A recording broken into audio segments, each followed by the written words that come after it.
विविध भारती पुणे. रणजित मोहिते सादर करत आहे पुणे वृत्तांत. पुणे जिल्ह्यातील कोरोना बाधित एकंदर 3,52,232 रुग्णांपैकी 3,34,428 रुग्ण बरे होऊन घरी गेले आहेत. उपचाराखालील रुग्णसंख्या 9,277 आहे.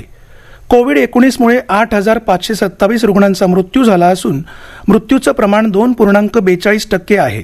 तर बरे होणाऱ्या रुग्णांचं प्रमाण 94.95% आहे, अशी माहिती विभागीय आयुक्त सौरभ राव यांनी दिली आहे. कोरोना पश्चात काळात उद्भवणाऱ्या विविध प्रकारच्या समस्यांवर योग्य ते उपचार करण्यासाठी सुरू करण्यात आलेल्या शासकीय केंद्रांवर शहरापेक्षा जिल्ह्याच्या ग्रामीण भागात चांगला प्रतिसाद मिळाला असून शहरात मात्र खासगी डॉक्टरांकडे जाऊन उपचार घेण्याचं प्रमाण वाढत असल्याचं दिसून आलं आहे.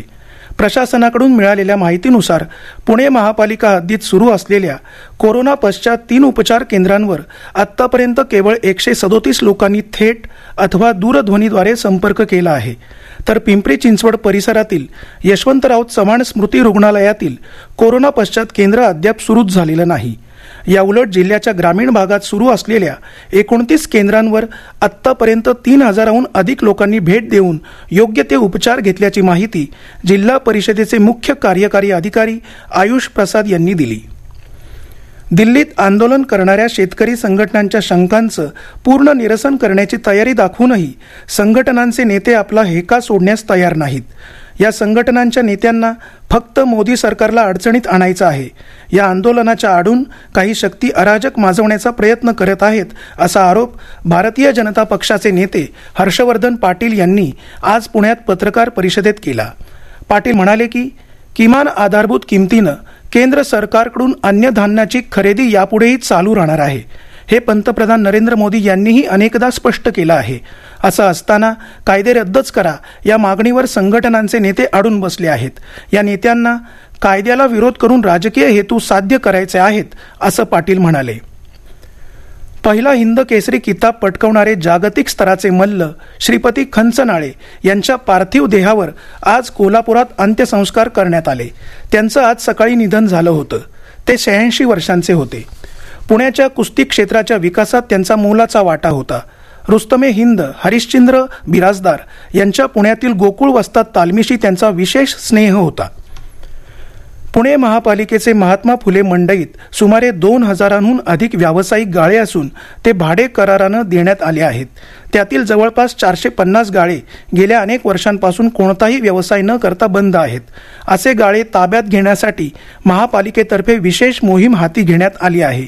या गाळेधारकांना नोटीस बजावून महापालिकेला गाळे परत करण्याच्या सूचना केल्या आहेत. टाळेबंदीपूर्वी पालिकेने या गाळ्यांची भाडेवाढही प्रस्तावित केली आहे.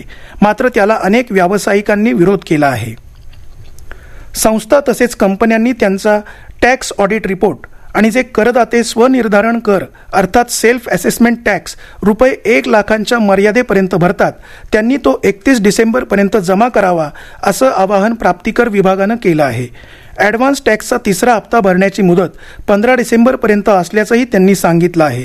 दरम्यान आज 14 डिसेंबर ते बुधवार 16 डिसेंबरपर्यंत पुणे विभागाअंतर्गत प्राप्तिकर कार्यालयात दुपारी 2:30 ते सायंकाळी 5:30 वाजेपर्यंत विवाद से विश्वास या योजनेअंतर्गत प्राप्तिकर विभागातर्फे करदात्यांसाठी मार्गदर्शन शिबिर भरवण्यात आलं असून करदात्यांनी शिबिराचा लाभ घ्यावा, असं आवाहनही प्राप्तिकर विभागानं केलं आहे.